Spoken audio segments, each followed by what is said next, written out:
The views, information, and opinions expressed in Forum 360 are those of the guests and hosts and not those of PBS Western Reserve, its partners, or underwriters.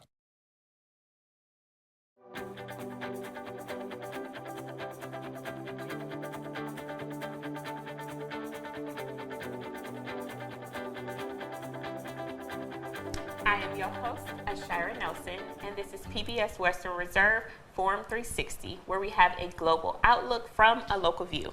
Today, I'm interviewing Leia Love, an artist blessed with many, many talents, including a powerful and transformative work of Areola tattooing, which we're going to get into all of that today. This form of medical tattooing helps individuals restore confidence and reclaim their bodies after experiencing breast surgery, cancer, or a traumatic event. Today's conversation will learn exactly what areola tattooing is, how Leia got started in this meaningful work, and the education and training required to enter this field. We'll also talk about the emotional impact this service has on clients and how family members and partners can better support their loved ones in this healing journey. So hello, Leia. Hello. How are you? I am wonderful. Thank you for having me. You're normally in this seat, so how does it feel? This is going to be exciting. Okay. So thank you for being here as a guest. You're normally one of our amazing hosts. Can you share a little bit about your background and what led you into the beauty world? Yeah, so I am a licensed cosmetologist. Okay. And I've been licensed for about 22 years. Wow. And during that time, I'm constantly looking at the different trends, things that are coming through. And I stumbled upon microblading at the time, which would have been about 2015 or so. Okay. And so I went to a conference, and at the conference, there was a lady there talking about areola tattooing. And I had never heard, and this is like at least 6 or 7 years after I had been microblading. Okay. And so the lady was just talking about how women were left after mastectomy. And I've heard the word mastectomy, but I never really understood what it was. Agreed. Yeah. Agreed. And so when you have a mastectomy, this is how your skin is left afterwards. Okay. They take everything. They take your nipple, your areola. Wow. They can even take all the tissue. So depending on if you decide to get reconstruction, which can be an implant or any type of tissue, then it's just flat. Other than that, it's just it'll literally look like this. Okay. So I was like, oh my gosh, I can use my artistry to help them with tattooing. And that's how I just initially found out about it. And when I did, you know, I get really intrigued with things. Yes. But I was obsessed with this for some reason. So I call it my God job because I just really feel like I have a purpose in doing this. And it's something that I know God has called me to do. Wow. I've been seeing you on social media and everything with this, and I'm just like amazed at how you can take your talent from owning a salon, honestly going back before that, marketing, because let's not forget marketing, to owning your own salon, and now microblading, and then leading into this. That is truly amazing. Yeah. So for everyone who's not familiar, like we said, I wasn't familiar, what exactly is areola tattooing and who is it for? So first, defining what the areola is, because a lot of people still don't know what that is. Please, educate. So your areola is the colored part of your breast. Oh, okay. And then you have the nipple on top of that. So those are those two pieces. Okay. From there, areola tattooing takes a tattoo machine and we implant pigment in there, and I design it in the shape and the look. And so the realism or the 3D effect of it is that it looks like it's protruding or popping out. Okay. And I see you have some there. So do you want to like just show us as you're describing it? Yeah. So this is what would look like would be protruding out. Yes. But it would be on flat skin. So it would still remain flat, but it would look like there was kind of a bump or raise to it. Oh, wow. So that's what actual areola tattooing is. Okay. And a lot of times people ask me, well, what's the difference between you and a traditional tattoo artist? The traditional tattoo artist is going to go in deeper with their layers. So that's why and they use a different pigment as well. So their ink is going to last a lot longer. It's going to be deeper in the skin, and so that's why it's going to be more permanent. Okay. Ours doesn't go in as much, which a common question is, are you going to hit my implant? Yeah. We're not going to hit your implant because we're not going in that deep. Okay. So this is why you would have to come back in for a retouch in like 5 to 7 years. Oh, okay. Okay. That was definitely going to be my next question, is how long does it normally last? Yeah. 5 to 7 years. Okay. I find if somebody has lighter, this color, Yeah. they're probably going to be on the 3 to 5 range. The darker, more pigmented is probably going to be on the 5 to 7 range. Okay. Okay. So what are some of the most common reasons for someone to need this service done? Yeah, so if most dominant is a mastectomy. Okay. And if they've had a breast reduction, usually with the breast reduction, the sizing is off. Yeah. And so I can go back in and try to help camouflage with the sizing and add some color that can kind of help mimic that. And then we can kind of get more circular because the shapes have been just amazing to me to see. Some of the surgeons. Yeah. It could be that they had a breast reduction and they lost pigment coloring. Okay. And what that would look like for a visual, maybe like vitiligo on your breast, where there's like light pink and then you have like a darker color. Okay. And what I tell people with that is that your body's not holding your natural color, so it may not hold the artificial color 100%. What I can do is make it not look as noticeable, but it may not have that 100% coverage. Okay. And they could have had any other type of breast surgery that would have caused them to lose their shape or size or color, and those would be the ones that would come to me. Okay, and is there a different type of ink used than like traditional like tattooing ink? Yeah, yep, so we use different inks, and the ones that I use are REACH compliant, so they're the safest on the market. Nice. And they go off of the European standards, which I find have very, very high sanitation standards and educational and training standards. Okay. Okay. So how does this process normally work from like consultation to completion? Yeah. So consultation, because I have people who come in out of town to see me, we can do a virtual consultation. And during the virtual consultation, I'm looking to see, do you have a mastectomy? Do you have a, maybe, and honestly, this was more that I'm getting now, people who have only had a mastectomy on one breast, which is a unilateral. And so I have to match up their original breast to make the other side look as close as possible to that. So that actually can take a little bit longer than me just going in and creating two. So that's what I'm looking to see. I'm looking to make sure that you've had at least 6 to 9 months of healing after your surgery. And I'm looking to make sure that there's no other contraindications, any medications, all that kind of stuff. And that you've had clearance from your doctor. So just making sure that you're a good candidate. And then I try to answer any questions that people feel apprehensive about, because this has been a very long journey for them. And I get to be their finish line. So they're excited but anxious. So I try to take away as much anxiety as possible. Okay. And completion, how long does it normally take for someone to start the consultation to completion?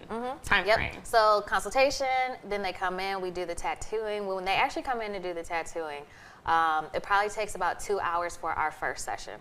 And that's just because it takes more time to get sizing right, and then to pick out the colors that I'm trying to match up and blend in with your skin tone.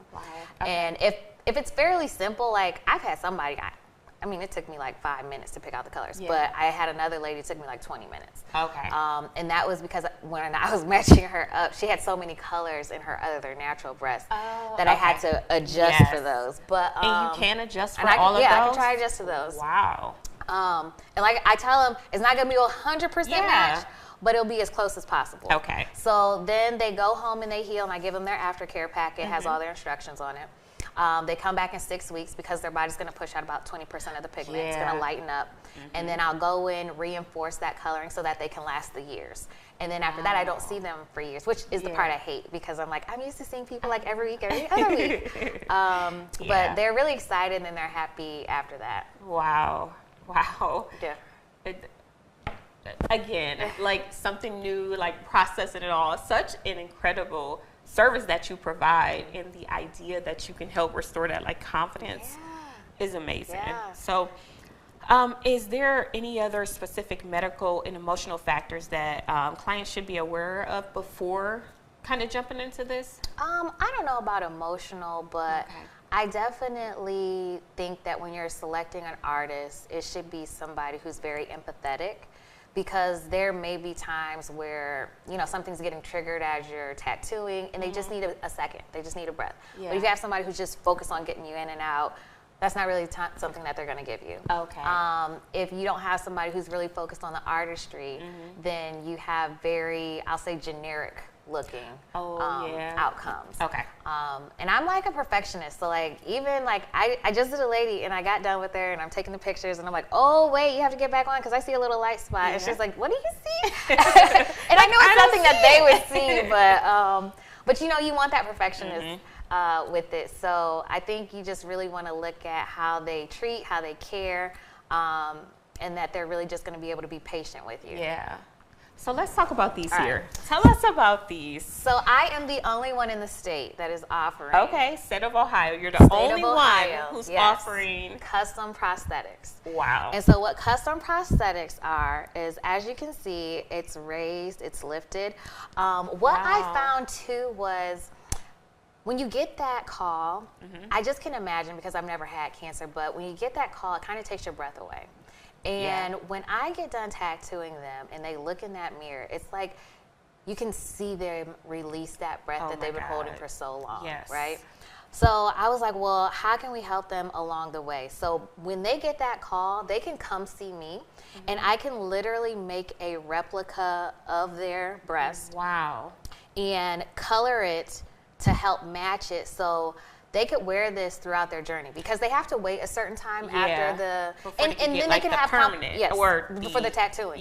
I need you completely done with every surgery. Okay. And they could have complications that arise that will prevent them from coming. I had one lady, her cancer actually came back right before she was getting ready to come in for the tattooing. So this is something that they can just pop on and off at leisure and still wear. And it's just, you can use the same adhesive that they use. It's called a cranioprosthesis when you lose your hair. You can use that same adhesive because it's safe for the skin, it's safe for cancer patients. And then they just glue it on. And so how this would work is essentially put it on, it stays on, kind of good. But if they don't want to put the actual adhesive on, but if they want to go swimming, they're sweating, working out, it's really game changing. Oh my God. On how they can go through and have the peace, the mental peace that, okay, I'm going to look normal, I'm going to feel normal, and I have at least a picture. And so I always tell people too, like, if I can't get a mold or something for you, take a picture. Have a photo shoot, get that coloring, the shaping, sizing, so we can actually come in and be as close as possible to what you had before. Wow. And guys, this feels so real. It's crazy. Like, you have the nipple and then oh my God. It's like, and I have ones for males crazy. Because I've had a male who had breast cancer and I tattooed him. Oh my God. And it was so, what I love about his story is, share a little bit of as much as you can. Yeah, he was like, actually, he's been a very big advocate, so he'll come on and talk to anybody for me. But he was like, I just wanted to be able to go to. We should have had you both on. He's like, I just wanted to be able to go to the beach and take off my shirt and feel normal. And he did. Wow. I got him to the beach. He was comfortable. He said nobody looked at him. So his confidence. Oh my God. Like, even just when he first came in, he really didn't talk that much. And that's a lot of people. But when they come in on that second round, they are so different. Really? Yes. Okay. I mean, their head is held differently, their voice, their speech. I mean, you just see that confidence, literally see it. Wow. Hello, this is Form 360, where we have a global outlook from a local view. Today, our guest is Leia Love. She's talking about the healing power of Areola tattooing. Wow, it's incredible. I'm so glad you clarified that this service can be available to anyone who is going through and need it done. So, and you know what? And I did forget. Yeah. People who do like a trans surgery, if they have lost their nipples and areolas as well, those would be people who would also utilize the service. Okay. So let's talk a little bit about financing. does a typical insurance provider cover these services? Yes. So I try to work as best as possible to help get this financed. So the first option would be a private pay. Okay. The second option would be your insurance. Now, it's most insurances that the company that I use accepts. If they don't accept it, then if you qualify for a grant, then we have 2 different companies and organizations that we use for the grant. Wow. Okay. And one is mine, and I have a nonprofit called Spark Beauty Fund. And with that, because what I was finding was some people, they were in this in-between space where they couldn't get their insurance to cover it, they made too much for the grant, but they still couldn't afford it. And I'm like, I would hate to have to turn somebody away who couldn't necessarily do like a payment plan or something like that, and not have access to confidence just because of that. So I created a nonprofit. So we are up and running, looking for donations so that we can help give these people enough confidence that they can go out into the world and just be normal. Right. Even though nobody sees it, but you know, imagine the things that people don't see and we still feel not as confident about it. Yes. I always tell people, I'm surprised at the amount of women who hug me with their shirt off because they're so excited that just having that tattoo makes them feel covered. Yeah. Like they even forget they don't have a shirt on. And that is that's just amazing to me. Yeah. Okay, so let's switch gears a little. All right. Even though we'll jump back into it. But what kind of education or training do you need to get into this field? Yeah, so when you're getting into permanent cosmetics, this will kind of fall in that realm. You'll have to get different training. I would say go someplace that has at least 100 hours that they provide of education during their training. Because when you get ready to be licensed, it's no longer licensed by the Board of Cosmetology. I'm licensed by the Board of Health. So I have 2 separate licenses. Okay. So you're going to have all your requirements that you have to fulfill for the Department of Health. And that's going to vary by state. Okay. And actually sometimes counties. So whatever department that you have, you want to check there first. What are the requirements that you need in your training? But that's the training that you would need at a minimum. Okay.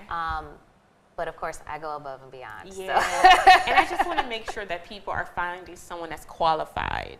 So making sure they're certified. Is there a certification, like an actual certificate that they could look out for? Yeah, one of the things I found in the permanent cosmetic industry is that there's a lot of people who don't do quality training. Yeah. And you don't know what you don't know, right? So I'm you thinking take this about class. the microblading. Yeah, microblading was a huge learning issue that they found in the industry, that there were people who were doing 1-day trainings and there are people who were doing like 5-day trainings. Yeah. And it's like, well, what's the difference? But you have these barriers of cost, again, because of different communities, what they can afford as far as accessing education. So I tell people it's not necessarily about the cost. It really is about the person and their skill level. But if you're looking as like, where do I even just start first? There's different societies and organizations that we're a part of. So you can go there first for the Permanent Cosmetics Association, see which people that they recommend, because they'll give you like a good start to where you can look at. You'll want to look and see if people have their before and afters. They have some healed. Look at their reviews. But yeah, that's the main thing is that you really just want to research that. And that's one of the things that I want to get into this year is education, because you're really kind of at the mercy of what that person has learned. And if they've only gone to one class, they're only teaching you what that one person has taught. And so, you know, I'm really, really big on education and learning. Like all the things that we're learning now and seeing years later after microblading, like, oh gosh, we shouldn't have done that. Oh, we shouldn't have used this ink, and this is how it's healing in the skin. So we want better results, better healed results. And time and experience will bring that. Yeah. So how do you build trust with clients who may be nervous or self-conscious about the procedure? Honestly, I think it's a gift I have that people are automatically comfortable with. So I don't have a lot right there. And like even the guy, when he said, he said I wasn't intimidated of him. I'm not really intimidated because I have to get you confident, right? That's my main focus. So however I can make you comfortable, whether it's, you know, do you want to listen to a certain type of music? One of the things that I do too is I have them write on a card and I ask them to tell me what are they feeling right at the beginning, so I can see and understand what they're feeling. And then at the end, I ask them, how do they feel now? And, it's, you know, you can see the complete difference. But I just really go above and beyond to try to make sure that they're comfortable, try to take away that anxiety because, you know, it is nerve-wracking. I don't know what you're going to do. I don't know if this is going to look worse than what I already have because some have already had some major botches. Yeah. And then they're like, I don't want you to be another one. So I don't know if this is going to hurt. I know I got a tattoo before and it was so painful. Now, is this going to be extra sensitive? Yes. Well, let's talk about that. Let's talk about that. That is definitely the biggest question. Will this hurt? What I find is most of their breast reconstructions, I'll say deep flaps. They don't feel anything. And a deep flap is where they take like your tissue, your muscle, everything, and put it up here from your stomach. So essentially, they're getting a tummy tuck. They really don't feel anything. And then I have implants. Implants usually tend to feel a sensation. I will go in, I do like a little outline and ask them to tell me how they're feeling. And then if they're feeling anything, I put numbing on. So after that, they don't feel a thing. So I try to keep them as comfortable as possible. So I'm like, don't let that be a factor. You won't feel it. You'll be like, oh, okay, I'm good to go. And it's a numbing a cream or? It's a liquid. Yeah. That just implants better, faster, quicker. So, yeah. So how can family or partners best support someone considering this service? I find that when we have somebody who's close to us, we don't want to say the wrong thing. We don't want to do the wrong thing. And so we go silent. Silence is so much louder than saying the wrong thing. So I say don't shy away. But there's different things. I just did a series over Christmas, 10 gifts that you can give year round. So there's different things that you can do just to let that person know that you're thinking of them. Maybe they don't want to talk. Maybe they don't want to be bothered with people. You can send something in the mail. Who doesn't love getting something in the mail? That will brighten up anybody's day. Let me send you a song I was listening to today. I thought this may encourage you today. Yeah, you know, if their palate for food has changed, I'm sending you a meal. Maybe you don't feel like cooking today. You know, we've got you some food, some snacks, whatever the case may be. And we all love food, right? Who doesn't love it? So I just say don't go silent. Just find another way to show up. What about that spouse that is with you? Most of the time they come to the appointment with you. How can a spouse best support during this process? So I love all the spouses that come into the appointments with my clients because you can just see that level of care and protection and they're, you know, looking back and forth. And they're like, oh, yeah, that looks good. But that does a number on them to know that they're approving of this new look that they're having. And a part of the process. And they're excited. Yes. So, like, okay, the person I'm intimate with is happy. Like, they're okay. Like, that puts my mind at ease. But, wait, what was the question? So how can the spouse, that spouse that's there, present? So that's how they can support. Really, I find just their presence is like really big. But if you are a husband and you're trying to like reconnect with your wife, a date night. Like a really thoughtful date night, right? Oh my God, I love it. Or just something like maybe I haven't showed you in a while that I've been thinking of you. Holding their hand, doing a nice cuddle movie night. I mean, there's so many ways to just kind of like, I'm reconnecting with you. We're just being us, and it's just that. I love it. So, are there any common misconceptions about this service? I don't know if there's any misconceptions, but I feel the hardest battle I have is that people just don't know about it. They don't know it exists. And they don't know that I'm here for them. So awareness is big. So 1 in 8 women are going to experience breast cancer. That is going to mean it's going to be you, your friend, your sister, your cousin. Somebody is going to be touched by it in your life. So if I can get exposed to anyone that can help somebody else, because like I said, may not be for you, but it could be for somebody that you know. So awareness is the biggest battle that I have right now before we can even get to any misconceptions because they don't even know it's there.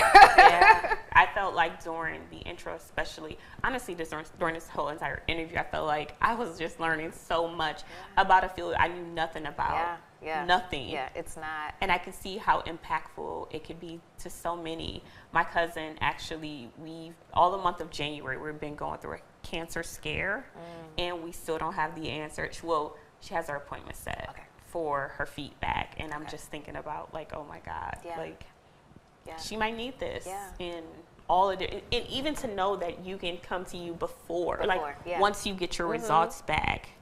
Wow. That call and then having to go back in for a biopsy, and then those are just really scary times. Oh my God, so scary. Unknown. And, it's just so stressful. So if you can kind of help alleviate some of those things that people are thinking about along the way. So how can someone reach out to you for more information? So they can call me at 330-338-1373. They can go online to my website, lealove.com. I'm on all social media. Leia Love Artistry is on Instagram. There's some pictures and things like that on there. Like before and afters? Before and afters. Okay, amazing. What I will say, though, is if you have an artist that you want to reach out to, that you look online and they don't have a lot of before and afters, don't necessarily count them out because of that. Because I get flagged for nudity a lot. So a lot of us don't have a lot of before and afters on Instagram and Facebook, but we may have them still to send to you or another page that we may send them to that won't get flagged. So just in part of your research, just do a little extra with that. Okay, well, thank you. So thank you for joining us on Forum 360 as we explore the healing power of areola tattooing with Leia Love. If today's conversation sparked questions or helped you with any body healing or body restoration thing that you want to explore more on, please reach out to Leia and find out more information. I am your host, Ashira Nelson. Thank you for watching, and we'll see you next time on Forum 360. Forum 360 is brought to you by John S. and James L. Knight Foundation, the Akron Community Foundation, Hudson Community Television, the Rubber City Radio Group, Shaw Jewish Community Center of Akron, Blue Green, Electric Impulse Communications, and Forum 360 supporters.